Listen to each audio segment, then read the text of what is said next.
আসসালামু আলাইকুম রহমতুল্লাহ। যারা মনে করেন প্রবাসী মানে টাকার গোডাউন, প্রবাসীরা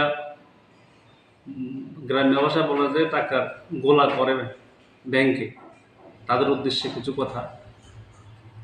আমি নিজে প্রবাসী না, আমার ভাইরা প্রবাসে আছেন এবং ব্যাংকে চাকরি করার কারণে টুকটাক প্রবাসীদের কিছু কথা শুনতে পাই, জানতে পারি। আজকে আমার অফিসে একটা লোক আসছিল, যেহেতু প্রাইভেসি আছে এই জন্য ওনার নাম মেনশন করা যাবে না, করবো না। জাস্ট তার কথাটা শেয়ার করার প্রয়োজন মনে করছি, এই জন্য করতেছি। প্রবাসীরা আসলে কি টাকা গোলা করে? এই টাকা প্রবাসীরা দেশে মা বাপ থাকে, ভাই বোন থাকে, দেশের জন্য টাকা পাঠায়, কষ্ট করে। সব প্রবাসী একটা, কিছু প্রবাসী আছে হয়তো। আজকে যে কাস্টমারটা আমার কাছে আসছিল, ও বিদেশ গেছে প্রায় আজকে 7 বছর। 7 বছর পরে দেশে আসছে।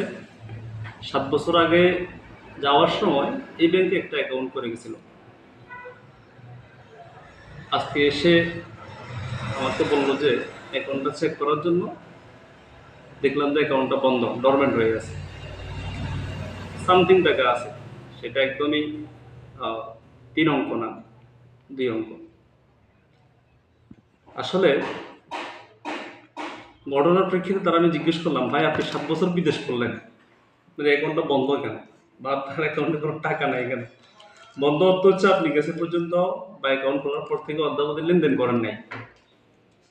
উনি কিছুক্ষণ চুপ ছিল, মন খারাপ করলো এবং আমাকে বলল, ভাই অ্যাকাউন্ট বন্ধ বা অ্যাকাউন্টের টাকা নাই, এরপরও বাড়ির যারা আছে তারা তো মনে করেছে আমার অ্যাকাউন্টে টাকার গোলা, লাখ লাখ টাকা পড়ে আছে।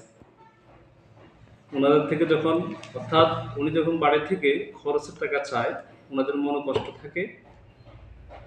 এটাও বলতে চাইলো যে, মানে দিতে চায় না, যে মানে বলতে চায় যে তোমার অ্যাকাউন্টে টাকা আছে। সত্যিটা হলো আসলে তার অ্যাকাউন্টে টাকা নেই, তার অ্যাকাউন্টে বন্ধ। কতটা দুর্ভাগ্যজনক দেখেন। কেউ আসলে হয়তো টুকটাক ওই যে গোলা করে যেটাকে বলে, কেউ হয়তো যাওয়ার সময় একটা ডিপিএস করে যায়, বা কেউ কিছু টাকা অ্যাকাউন্টে রাখে, আবার কেউ হয়তো পুরোটাই রাখে বা সামান্য মতো খরচের জন্য দেয়। কিন্তু অধিকাংশ মানে ঘটনা হচ্ছে আসলে আজকে ঘটনার মতো সত্যি। যারা আসলে নিজের জন্য কিছুই রাখে না, ও আসলে এখনো বিয়ে করে না, ছোট, মানে আমার আমার থেকে অনেক ছোট বয়সের ছেলে। আমি অবাক হলাম, সে আবার কদিন পরে চলে যাবে।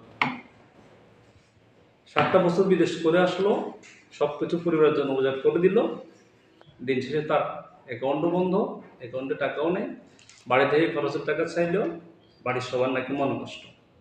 এটা হওয়াটা আসলে কি দুর্ভাগ্যজনক না? এটার জ্বলন্ত সাক্ষী যদি আমি আমার পরিবারের কথা বলি, আমার ভাইয়েরাও বিদেশে থাকেন। আমার বড় ভাই, ওনার স্টেট ব্যাংকে একটা অ্যাকাউন্ট ছিল ওনার বিদেশ যাওয়ার আগে, সেটা আমি সহ যাই খুলছিলাম আমাদের দোকানের কাজে আর কি।